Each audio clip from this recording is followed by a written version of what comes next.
Hello, beautiful readers. Today is October 11th, and I have finally finished Tome of the Undergates by Sam Sykes.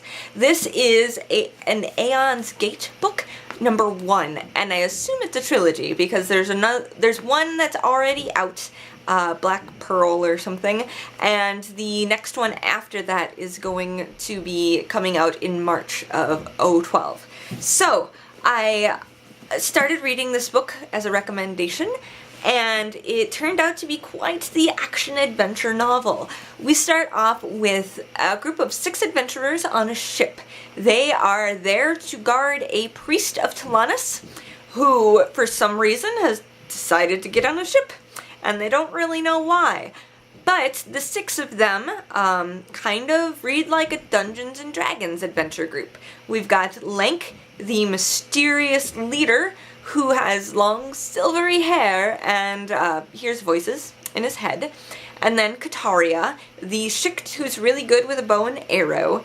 Then Gareth, the dragon man, who is just big and scary and dragon-like, and wants to just, kill all the humans. And of course we have to have a healer, Asper. She's another follower of Talanis. And then Danaos, the rogue, and Dredaelon, the magician of the group. Again, not very good magician, but he's hilarious, more or less. So they are all together on this ship, and the way Sam has put the book together, it's really interestingly interspersed. We have some action, and then we'll have maybe like a flashback to Lenk's grandpa or something, and then there'll be another shift in perspective, and it'll be Kataria and Asper or somebody talking while they're doing the killing. And so it's really well broken up, but it's put together in such a way as to make sense. Like, they all kind of go where they've been placed. As far as that goes, though, I got a little bit annoyed because there were some really definite breaks. Like, you would have Lenk and then it would jump to somebody else, and in that jump, I would want to go put the book down and do something else. So if you like to have those definite breaks where it's a good place to stop for a while, this is a really good book for that, because there's lots of those little, like, there'll be 10 pages and then a break, and then you can go do your dishes or whatever you need to do. So as far as that goes, it was interesting. I got a little bit annoyed, but I'm really interested to see, even though this is mostly action-adventure, there's a lot of big character development within this book. They all have their different pasts, and we get little hints of it and little snits of their story, but not the whole thing. So I'm really interested to see in the next book, especially the Shikts. I don't know anything about them, so that will be interesting to learn, and to see how the religious aspects play out, because obviously if they're guarding a priest, there's lots of religious-y kind of stuff coming up. So I'm really interested to see how these characters developed.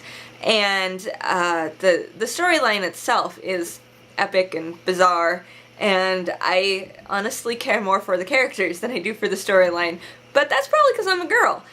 Boys will really enjoy this book because it is such an action-adventure novel. There is hacking and slashing and talk of flatulence and all kinds of boy stuff. So I would recommend this highly for boys who love action above age, maybe like 15-ish, if they're really mature. Otherwise, definitely above high school. It's got a lot of really mature themes, so you'd want to be careful of that. Otherwise, if you're a girl and you happen to like action-adventure, it does have enough of the character development and the really tense romantic relationship kind of things going on to make it interesting, I thought. So I would recommend it for most people, basically. Otherwise, I have read The 13 Blue Envelopes by Maureen Johnson. I'll be reviewing that next time. And I've got 3 other books on my shelf, and if you have any other recommendations or suggestions, please place them below in the comments, and I will add them to my list. So you all have a fantastic day, and keep reading!